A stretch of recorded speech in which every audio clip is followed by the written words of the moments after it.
the regular progesterone we're making throughout our menstrual cycles is arguably good, has a net benefit effect on metabolic health, and it supports thyroid health.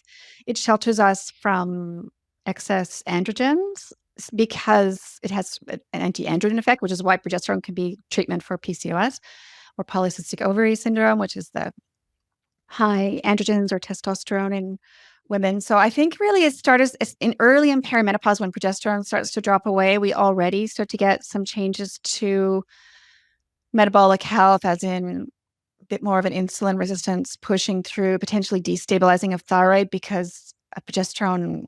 Well, not to get too detailed, but one of the things, losing progesterone in the early phases of perimenopause can, in some women, trigger a flare of autoimmune thyroid disease. Dr. Lara Briden, welcome to the Root Cause Medicine podcast. I am so excited to have you on today. It's so nice to see you again, Carrie. I just want to say to everyone, Carrie and I have met in person. It's such a rarity these days, but I still remember meeting you at an event in Portland, like 2018 or something, a long time ago. Yeah, we with some powerhouses, Dr. Jolene Brighton, Dr. Fiona McCulloch.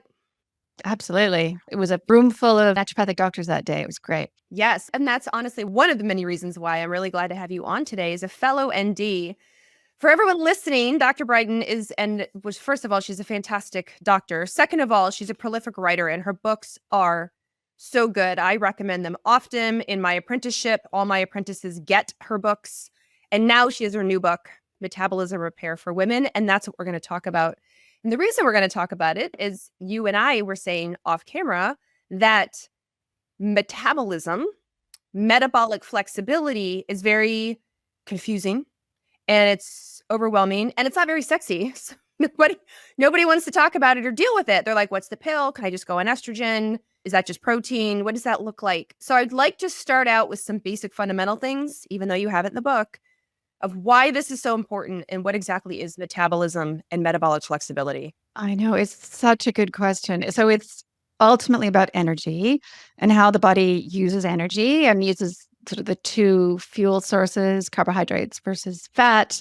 Both are good, both are needed.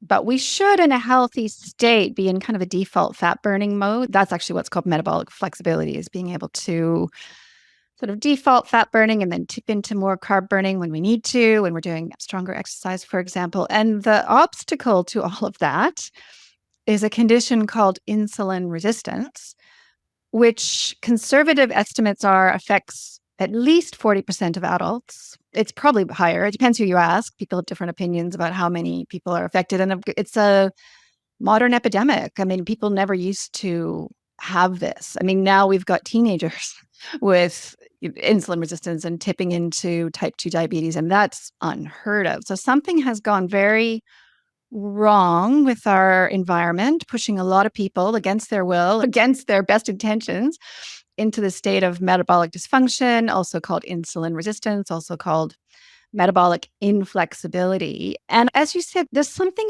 about the terminology or maybe the concept that doesn't capture people's attention or imagination. I've really found this over 25 years of clinical practice. I bring up insulin resistance and I can see my patients' eyes glaze over. They're just like, like this sounds hard, this sounds complicated, or maybe this doesn't apply to me. And so I've been looking for a rebrand. I was actually on social media yesterday saying, well, what should the rebrand for insulin resistance be? What should the term be? What do you think, Carrie? What terms have you used? Oh my gosh. I want to go back to the energy point because I think as part of the rebrand, that's an important part of it. Myself, having been in the hormone lab space for almost a decade, a lot of people associate energy with how they feel, like the cortisol. I wake up in the morning. Oh, do you mean cortisol? Is that what you mean when we talk about energy? Can you clarify when you say energy, cellular energy, what does that actually mean? It means all the cells in the body getting enough energy to do what they need to do. And so that is, again, that's the fuel coming in. All the the mitochondria in particular are looking for, okay, we need to be making enough ATP. I mean, as soon as I say something like ATP, everyone like really tunes out. Like, no, don't worry about the ATP part. The cells need energy. And what's happening with metabolic inflexibility is via several mechanisms, including chronically elevated insulin is a big part of the picture. The cells start to kind of lose access from that nice flow of fatty acids that should be in large part fueling their energy. And they start to panic and they start to send signals to the brain. It's like, we are low on funds here. Like, bring it in, bring in the eat a granola bar, or, and this is actually an important factor here, is one of the features of metabolic inflexibility or insulin resistance is reactive hypoglycemia. So people just like blood sugar crashes. And like when you're in a blood sugar crash, I'm sure everyone listening can relate, you have to eat. Like there's no like, oh, well, I'll just use my willpower at this point to not snack. It's like if your cells, particularly your brain, is in panic mode, there is going to be, intense hunger. And that's a strong, sort of intense, sort of ongoing hunger is one of the main, I would argue, one of the main symptoms of metabolic dysfunction or insulin resistance. I guess so that's what I mean about energy to a large extent, but there's other aspects of it. What would you add to that?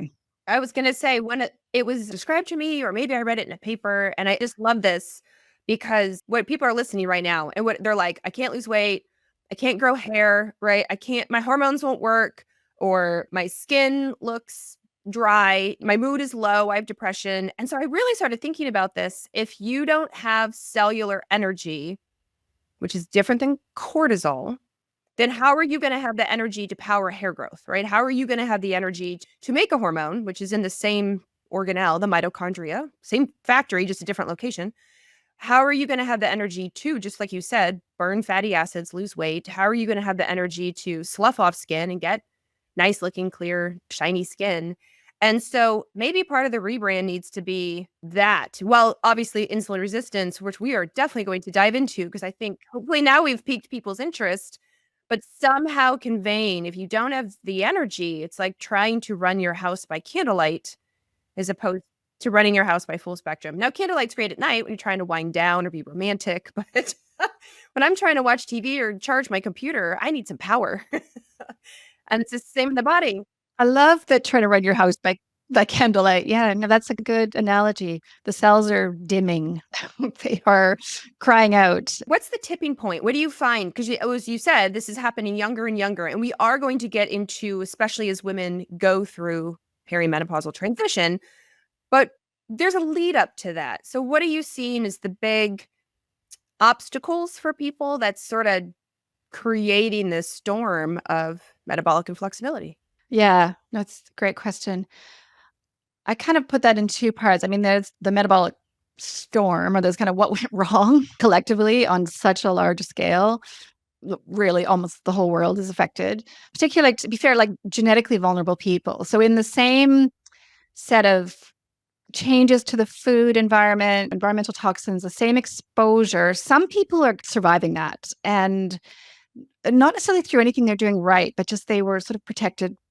They just weren't as vulnerable genetically, but some people are very vulnerable genetically. And that's actually because of genes they inherited that made them metabolic survivors in the past. I mean, they were the ones who were really good at surviving famines, and now they're developing insulin resistance, type 2 diabetes. But in terms of the other side of things, so in the book, Metabolism Repair for Women, I do talk about that, why this is not your fault, kind of this analysis or maybe survey of all the things, depending on which scientist you ask, have pushed so many people into this state.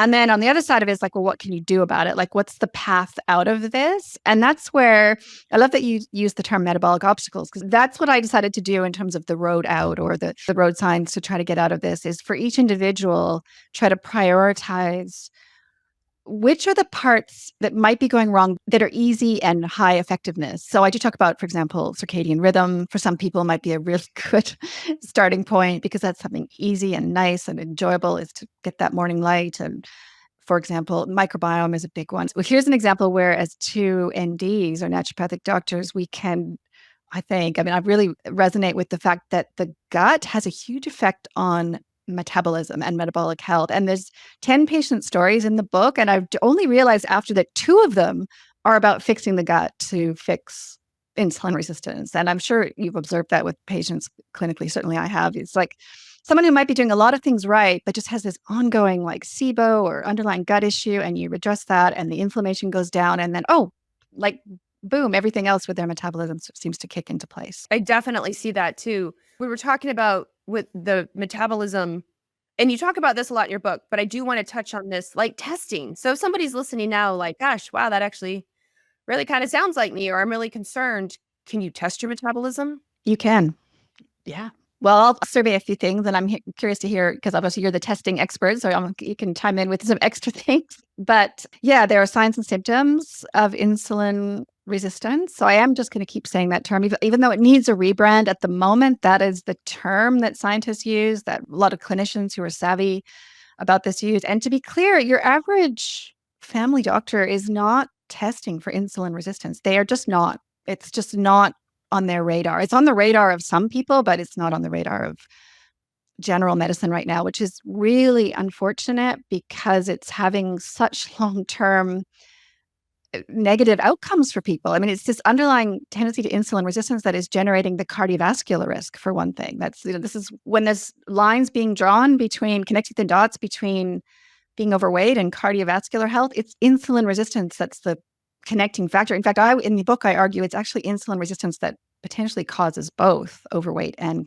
cardiovascular risk and other long-term risks as well. So in terms of signs and symptoms and testing, yeah, the doctors aren't doing it really, but it's not rocket science. It's very doable. So one thing to say is a normal blood sugar, or even, I would even argue, a normal HbA1c, those are kind of standard tests that might be done, cannot rule out insulin resistance. I mean, certainly if blood sugar is high or HbA1c is high, then you're potentially later stage and progressing more to type 2 diabetes. But the problem of insulin resistance happens decades before that and can be causing fatigue and weight gain and cardiovascular risk long before it progresses all the way to type 2 diabetes. So blood sugar might be normal, might even be low sometimes, because I talked about this reactive hypoglycemia. One of the main symptoms, I think, is like high hunger, abnormally high hunger. I'm thinking about doing a social media post of what is the right amount of hunger, because obviously hunger is not bad. We need to be hungry some of the time. And I think as women, we've been sort of taught to fear hunger. So I think it's normal to be hungry when you are legitimately hungry, but you shouldn't be needing to like snack all the time between meals. If that's the sensation, then something is not right, either with metabolism, potentially with the meals themselves. I don't know if we'll have time to get into that, but we will. And then another key sign is weight gain specifically around the middle. That's the visceral fat. So that's the apple-shaped obesity in women. So visceral fat, like inside the abdomen, it's not the jiggly subcutaneous stuff that you can, even the belly fat that you can pinch, that's not visceral. That's not visceral fat. Visceral fat is hard.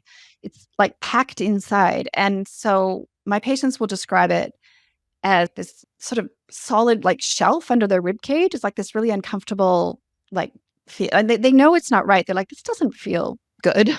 And to be fair, that can be lost. The great thing about, as soon as you put in any steps to try to improve metabolic health, visceral fat will reduce in women, usually, well, especially usually before subcutaneous fat will reduce. So that's good, because you don't want that hard shelf under your rib cage. And then other signs and symptoms would be things like high blood pressure, skin tags when it gets kind of more progressed. Those are the little like tag-like things if some women or people. Of course, insulin resistance it affects both sexes. I keep saying women just because that's what my book's about, but men are vulnerable to it as well. And then high cholesterol, high triglycerides, especially triglycerides is a big one. So high triglycerides, low HDL, which is kind of the good cholesterol. And also there's another one, which is fatty liver. So anytime if the doctor's mentioned fatty liver, and like, oh, this happens. I've had patients be like, oh yeah, my doctor said I had fatty liver, but didn't really say much about it. And again, no one's connected the dots to insulin resistance or metabolic dysfunction. There are potentially other causes of fatty liver, but with that, putting that aside for now, in most cases in the modern world, if you've been told you have fatty liver, it's insulin resistance driving that and also causing, like it's a bidirectional. As soon as you got fatty liver happening, that's both promoting insulin resistance and caused by insulin resistance. So that would show up on an ultrasound sometimes, or with a blood marker called ALT. I promise I won't give too many technical details, but this is a test people might have at home, like just their family doctor did, like look at the biochemistry or liver enzyme part of your test. If your ALT is higher than 19 international units per liter, I think are the units, then that's pointing towards insulin resistance. What would you add, Carrie? I'd love to hear it. Speaking of ranges, I love this because people want to know. So in an insulin, what is your ideal for insulin? And feel free to give both. For everyone listening, Dr. Briden is Canadian, but lives in New Zealand, and I'm in the US. So we'll give all the units. I know this is exactly it. It's a bit confusing, yeah, because I had to put both units in the book. So, and we haven't even talked about testing. You can actually measure insulin as well. You can test insulin.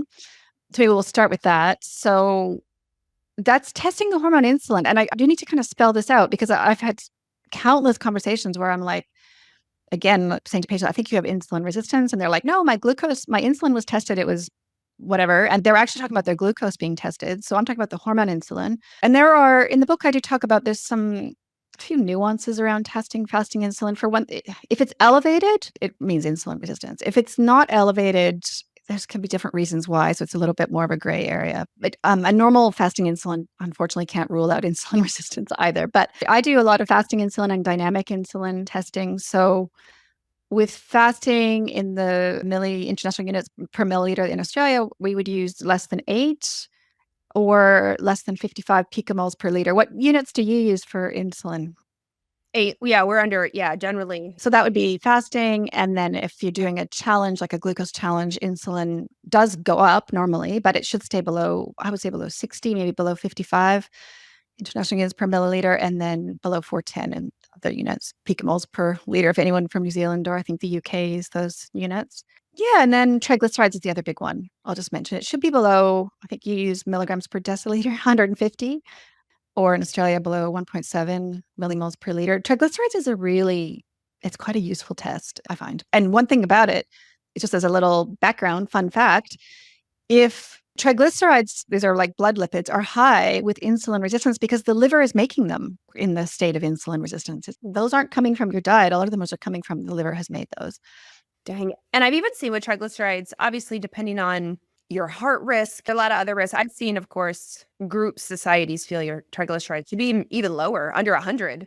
When they will go lower with a low carb diet, for example, like in fact, in the book, I do have I think one sentence where I sort of talk about the higher the triglycerides, really, the evidence that is probably that you need to, in that case, lower carbohydrates to get some results. And so it all depends who you ask and what is an optimal range, but potentially even lower. Yeah, fair enough.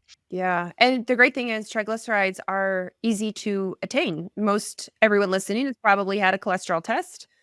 It's generally very cheap or covered by insurance, and triglycerides is a part of it. So if it's been a while, go ahead and get it tested. Absolutely. And it's a good way to kind of monitor how things are going as well. So remeasuring waist measure. Yeah, let's talk about that. And especially because in relation to like BMI, body mass index is all the rage, but now we're like, we know that doesn't account for a lot. And so we're kind of trying to turn the ship towards the waist to hip or just waist in general. So mention that. Yeah. So this is related because it's an approximate marker of visceral fat. So just a straight out waist measure is sometimes used. Some people, and then there's different ratios. They would use sort of waist to height ratio, and also there's one that I mentioned in the book, which I forgot what they call it, but like it factors in waist measure and triglycerides and something else. I give you a score, and these are all, as you say, these are good because they're not expensive. It doesn't cost anything to measure your waist. For women, it's like just above the belly button, kind of at the narrowest point of the waist, and so it's a calculation based on waist circumference, cholesterol, and triglycerides. So that kind of thing is something easy and not expensive. Well, I love when in talking about these markers and even just doing the waist alone and for making sure it's under 33 inches, just as you said, it doesn't require a specialist. It doesn't require you to go find somebody. I mean, your GP or OBGYN, somebody could run lipids. And at least here in the States, it's pretty easy to even the self-directed labs. Cholesterol is generally very, very inexpensive. If for some reason you don't have insurance or you don't have a primary, that you can get that done and get your triglycerides. Even glucose itself is really pretty inexpensive. So I encourage everyone, and I've been saying this a lot lately because I'm noticing and talking to even our colleagues, but friends, family, they don't get blood work very often. It's not very encouraged. I went for a physical earlier this year and she was like, well, we could do a cholesterol. I mean, it was very sort of iffy up in the air. She's like, you seem healthy. You're a doctor. I'm like, but I'm in my 40s. I would like to know. And so I ran a cholesterol and a glucose on me, and that was it. That's all she wanted to do. So I know that for some people, it can be frustrating because it's been a while, or they get blocked, or they get told you don't really need it. And in fact, especially as we get older, you need it. Absolutely. And the other tests that I think women, especially in our 40s and beyond, I mean, should be tested occasionally, maybe not like every year or anything, but at least every couple of years for thyroid, because thyroid can go off the rails at some point, and that really does, what's happening with the thyroid does affect metabolic health in a huge way. Actually, it also can increase the risk of insulin resistance. So a problem with thyroid hormones or autoimmune thyroid disease is one of the metabolic obstacles that I discuss in the book, particularly for women. Well, actually, let's go there for women who are, especially in their 40s, heading in that perimenopausal transition. What changes for us with our metabolic flexibility? Because unfortunately, it's not great. No, there's one paper that where the researchers talked about the metabolic upheaval of perimenopause. So for everyone who is going through it or has gone through it, and you're like, oh, my fat seemed to be moving from my bum to my belly. It's like, that's a thing, that redistribution of body fat. So there's a few things going on. I mean, the big one, it starts quite early in the perimenopause process with the loss of progesterone. So progesterone is a controversial hormone, as I'm sure you know. I mean, I know you're an expert on progesterone as well. It has some more nuanced effects for metabolism. Progestins, or synthetic version analogs of progesterone, some of them are quite bad for metabolic health and promote insulin resistance. Progesterone itself has a sort of mixed effect, but I would say, and in the book, I argue that the regular progesterone we're making throughout our menstrual cycles is arguably good, has a net benefit effect on metabolic health, and it supports thyroid health. It shelters us from excess androgens because it has an anti-androgen effect, which is why progesterone can be treatment for PCOS or polycystic ovary syndrome, which is the high androgens or testosterone in women. So I think really it starts in early in perimenopause when progesterone starts to drop away. We already start to get some changes to metabolic health, as in a bit more of an insulin resistance pushing through, potentially destabilizing of thyroid because progesterone. Well, not to get too detailed, but one of the things, losing progesterone in the early phases of perimenopause can, in some women, trigger a flare of autoimmune thyroid disease, which is kind of how we got into this conversation. So this Hashimoto's flaring up in the 40s is either postpartum and then perimenopause are the two times when, if there's going to be a flare of autoimmune thyroid or Hashimoto's, that'll happen. So one thing I encourage my readers to look at is ask your mother and older sisters and aunts, like, what happened, what's going on with them? Because if there's autoimmune thyroid disease, Hashimoto's in your family, you should really kind of be alert to that and try to be keeping an eye on that. That's one thing that can happen early in the perimenopause process. And then, of course, as estrogen starts to drop away, we do lose its sheltering or protective effect against insulin resistance. It's really no question that estradiol, our main estrogen, is insulin sensitizing. The mitochondria, the little energy centers in the cells, love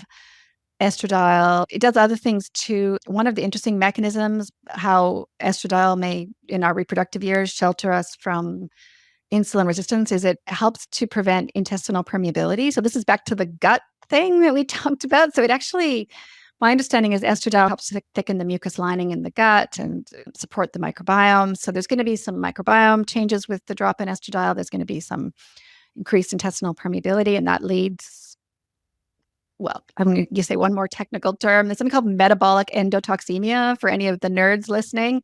This is a major driver of insulin resistance. This is one of the mechanisms by which gut problems can cause metabolic dysfunction. But yeah, so then as estrogen, and the other thing, estrogen would normally, in a woman of reproductive age, promote some degree of subcutaneous fat, so bum fat, and normally estradiol, or our main estrogen, would prevent visceral fat hypertrophy. And so when we shift to the lower estrogen state of the later perimenopause and menopause, there is a pretty major metabolic change, unfortunately. Yeah, and I think, was it you or in the book that I read that something, I've read a few statistics, like 50+% or 60% of women gain weight. They get the visceral fat. I think in the book, I should have to find it, but I think it's like 50% increase in visceral fat on average. And just keep in mind, is what I said earlier, the visceral fat, especially if it becomes inflamed, it's both caused by insulin resistance and it promotes insulin resistance. The visceral fat, so our fat is normally talking to our brain and sending it all these hormones and various signals. And when there's hypertrophied visceral fat, the brain gets pretty confused, actually. Like the signaling to the brain gets a little off the rails. And that contributes to increased hunger and potentially reduced energy expenditure. So so this is partly what's happening. But fortunately, there are things to be done. And if people are wondering, does taking estrogen mitigate that? Yes, it does. It mitigates that effect. I mean, there's research I think is there, which is not to say every single person needs it. I mean, obviously there are other ways to reduce visceral fat and improve metabolic health and adapt to the lower estrogen. So I don't know how far we want to wade into the controversy around. We want all of it because this is so key. And even if women or anyone listening didn't understand metabolism or metabolic flexibility in the beginning, they definitely understand, oh, weight gain due to change in hormones. Yes, I have that. Or I know people with this. That's very common and unfortunate. How can I prevent this? Or maybe somebody listening's in their 20s or 30s thinking, well, I don't want that. Like, how do I prevent that? So, yes, let's move right into that. Well, let's just talk about there are some parallels between perimenopause, which we're talking about now, this shift to lower progesterone, lower estrogen. I would argue a little bit of actually relatively high testosterone compared to, I mean, it's called relative androgen excess. So, and again, that opens a whole can of worms, which we'll just put it to the side for the moment, whether women should be taking testosterone. Short answer, they can, yes, but they should always be taking it together with estrogen and progesterone. But younger women, it's the polycystic ovary syndrome group, the PCOS group, they've got the same shift in body shape to increase visceral fat, that kind of more square, not the hourglass shape. And to be fair, not all women have a perfect hourglass shape. So I'm not saying women should look a certain way. I'm just saying, in general, an adult woman will tend more to that kind of hourglass shape compared to men or children. Obviously, this is what estrogen does. It reduces visceral fat, narrow waist, and increases bum fat. So women in and PCOS is common. So it's at least 10% probably of young women. It might be higher. I guess, again, that's increasing as metabolic dysfunction increases in frequency. So it's important. And part of the increase in visceral fat is from the relatively high testosterone or androgen. That's true in PCOS and it's true in perimenopause, menopause to some extent. Do women with PCOS, I meant to ask you this, do women with PCOS, what's it like for them going through perimenopause and menopause? Yeah. You have to refer back if you've interviewed, let's talk about our lovely colleague, Dr. Fiona McCulloch. She's obviously PCOS expert. You can have to link to any of her podcasts you've done with her, but it can go different directions. So definitely if there's been an underlying tendency to insulin resistance, which there often is with PCOS, then that's going to worsen.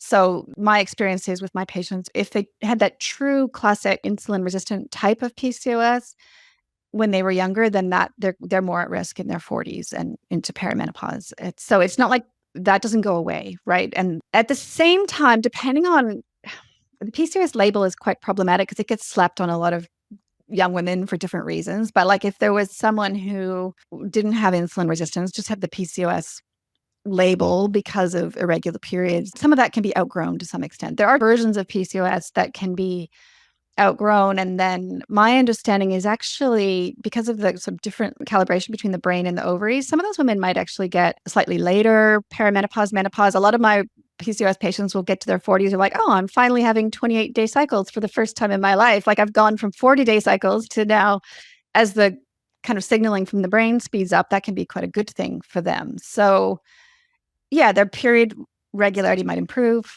for a while. Androgens do tend to decline in general with age. So they might start to get a relief from some of the symptoms they've had. What would you add to that? Yeah, that would be my experience. I was talking with a researcher who has had PCOS pre-menopause, and she said, it was lovely. I went from decades of PCOS to going through perimenopause. She's like, my acne got better, my hair got better, my cycles became normalized. She said, and then my doctor said, oh, well, now you need to watch out for getting pregnant because you sort of slid out of PCOS into this quote unquote more normalized, expected hormone rhythm. So if you're not looking to become pregnant, you hadn't really had to worry about it for decades. You kind of have to worry about it now. And she said, that was a shocker for the first time in my life. I've talked about this before, and I've actually had other women say to me, "Oh yeah, that's why I got pregnant at 44. Oh, that's why I got pregnant at 42 because I thought I PCOS, I'm quote unquote safe." And then they went into perimenopause and got pregnant.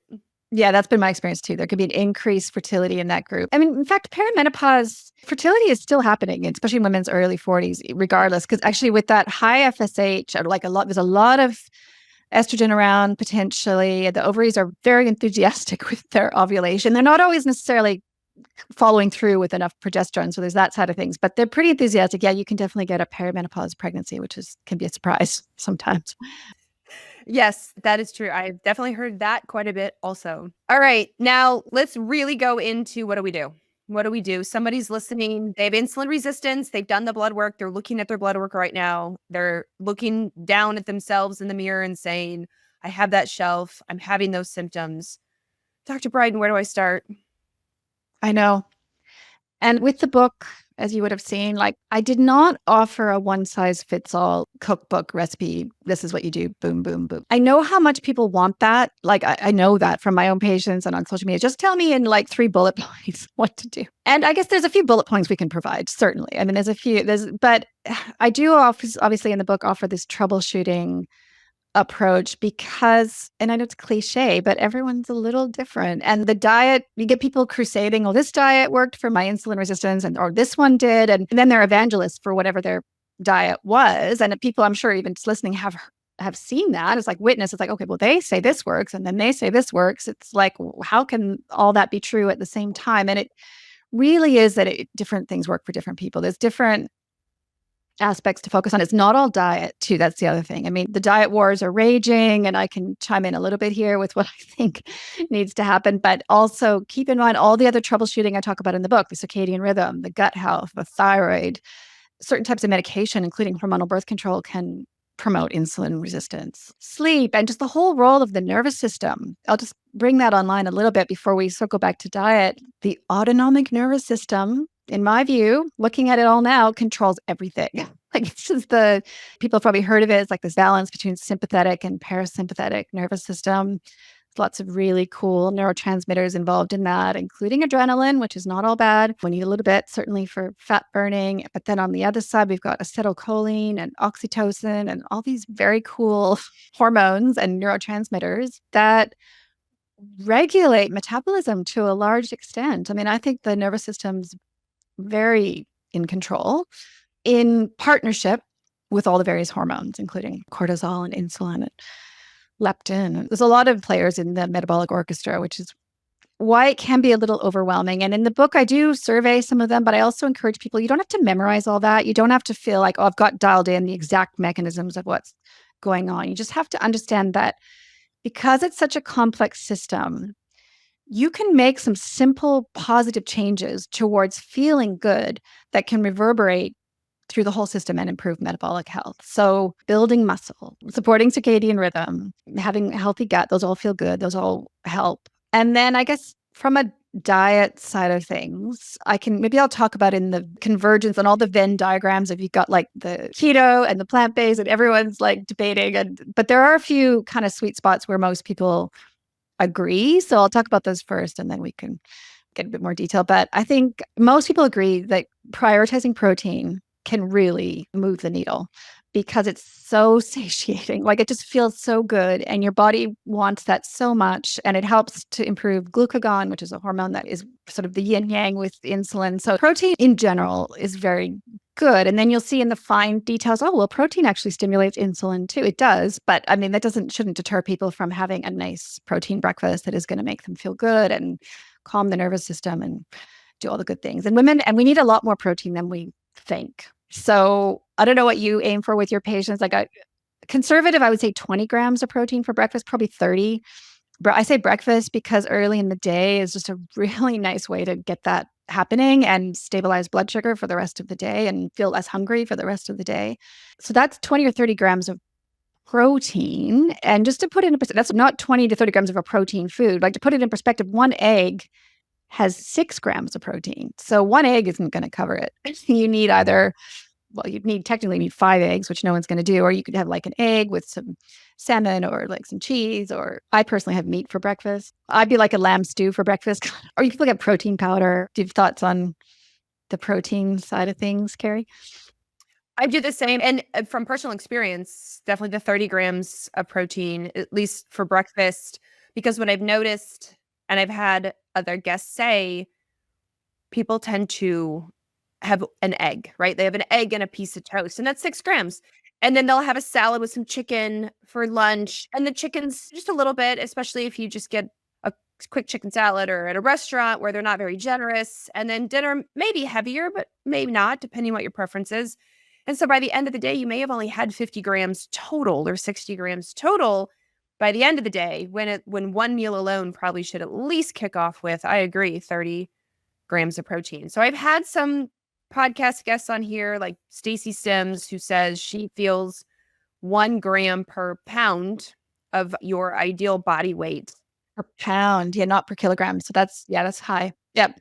Yeah, per pound. So in the US, right, if you're 150 pounds, then 150 grams of protein, which can seem astronomical, like you're having to eat the whole cow.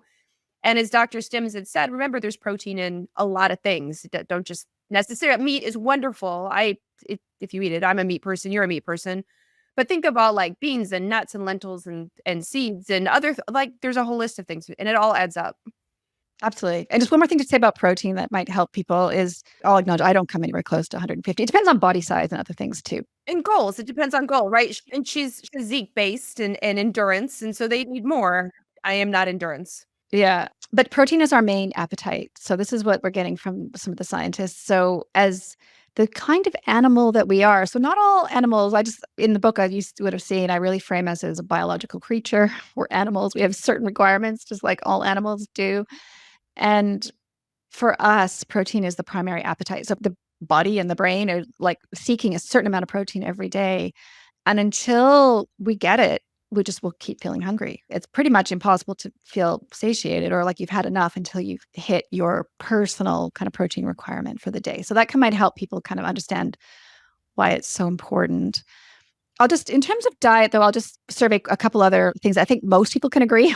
I mean, there's something going very wrong with ultra processed food. And I know there's debate about which is the aspect but look, there's something we do know from the science that the ultra refined carbohydrates, possibly the vegetable oil that's in them, and that's the whole seed oil, vegetable oil thing is controversial, I know, but the additives, the emulsifiers, the something is in this food that the body, quite frankly, doesn't recognize as food. Those foods don't seem to signal all the satiety hormones that normal food would. So the body's very confused by it. And it's like brought in a whole bunch of energy and calories and actually hasn't even registered that anything's come in, or maybe not quite that extreme, but there's something. So most people can agree, I think, that the way I frame it in the book, sheltering from those foods is quite crucial. And there's no two ways about it. I mean, that does mean if you're going to shelter from restaurant food and processed food, it does require cooking at home, or unless you have a personal chef, which I do not. So that's tough because I know from my patients, it's hard. They're like, well, I don't really have time for that. I'm like, I know there's not a lot of time for cooking, but it's non-negotiable actually for the way back from this problem. And so, I mean, my offering to the world is that I did a social media post about how, like, confessions of a non-foodie. I really don't like cooking. Like, I really do not like it, but I do it anyway. And at the moment, because my husband's quite busy with some other stuff, I do it. I'm doing it most days. And it is possible to do tough things, even if you don't love it, or even if you're not motivated. It's just like, right, I've got to get something on the table, whole food based, and it's just another day, and I've got to do it again. Yeah, and I think even if you just think of the long term, which you set up well in the beginning with like heart disease. If you have insulin resistance, if you're listening to this and think this is you, or you're struggling with perimenopause and the weight gain, I know it's for the greater good in the future. Like cooking, right? You know, Dr. Briden does it because she knows it's good for her. She knows it's good for her family. She knows it's for the greater good of her health in the future, her family's health in the future. And so she does it. And I get the frustration at the same time. I'm trying to get people to understand health span just as much as longevity. Longevity is how long you're going to live. Health span is how healthy you're going to live that length. So even if your family lives a very long time, Do they do it in a well manner? Do you look at your family ahead of you and think, yep, that's how I want to live? Or are they in wheelchairs and walkers and struggling and heart disease and on 15 pills and maybe diagnosed early dementia? Like, just when you think of that, it's like, okay, I need to make some changes. I need to change the course.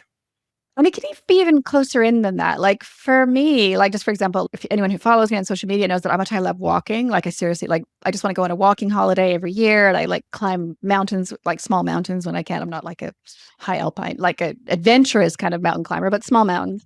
And so for me, it's partly like, well, I need to keep being able to do that. So I need to like have the energy we talked about at the beginning and the kind of muscle mass and the to bring me up a mountain, especially like maybe climbing with someone I love and spending that quality time together. And that's what you're talking about, like health span is just keep it all going and do the fun things for, yeah, as long as you can.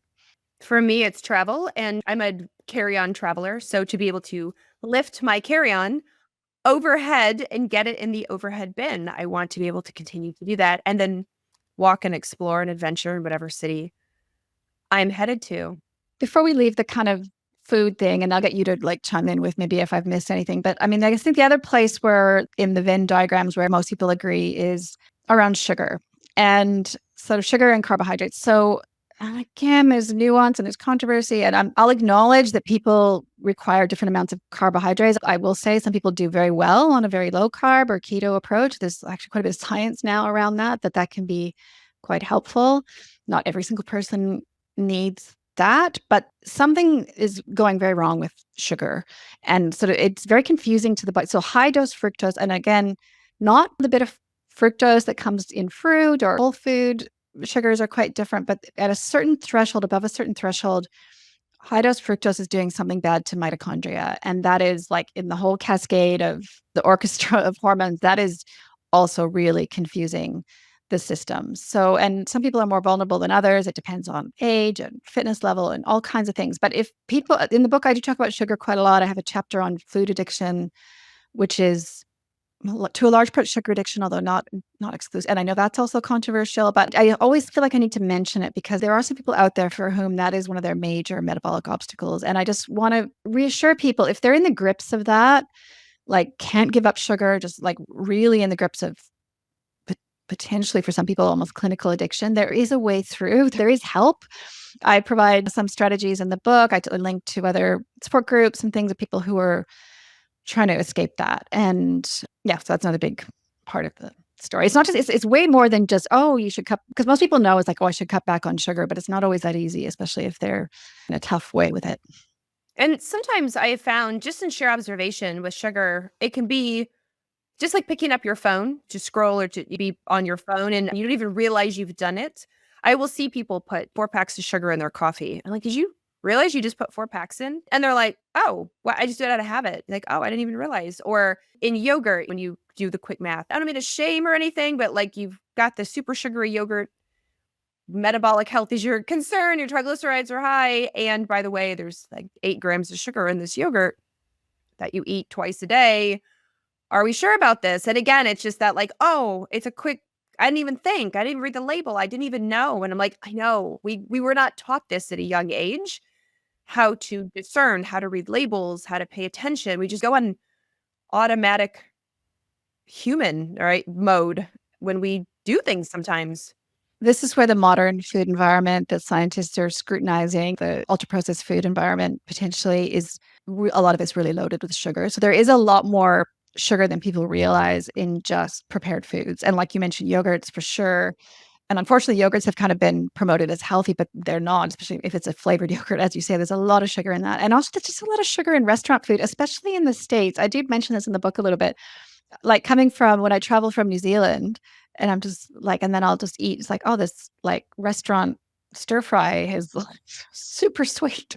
Sounds like this is more sugar than I've had in a whole week in one meal. So that's something, again, another argument for cooking at home, as hard as it is to shelter. Also in the book, I frame it as sheltering from sugar. And the other thing that drives sugar intake is what we talked about right at the beginning is the crashes in blood sugar. So that kind of energy crisis. So because of the reactive hypoglycemia, that's quite a strong feature of insulin resistance. People will legitimately, I get it, like they'll get a crash at 3 p.m. They will like quite literally feel like it's life or death. Like they have to eat something sweet to get through the afternoon. And I mean, that sounds dramatic, but I know that's how they feel. And then, so of course, from that perspective, you're thinking, well, that's my existence. That's how it feels. And it'd be quite confronting and quite difficult to like think, well, I have to actually not do that. But so rather than just saying, use your willpower, don't have that sweet treat in the afternoon, I would say go upstream, actually stabilize your metabolic system. So you're not getting crashes in blood sugars. So you feel so much better, hopefully, in terms of energy. You can still have some kind of snack in the afternoon, but maybe at that point, just like a bit of protein plate or something would get you through. That can be a game changer. So a lot of my book is about obviously not depending on willpower, because that's impossible for a lot of people, and instead actually working with biology, with the underlying system to, yeah, feel better and not crave sugar.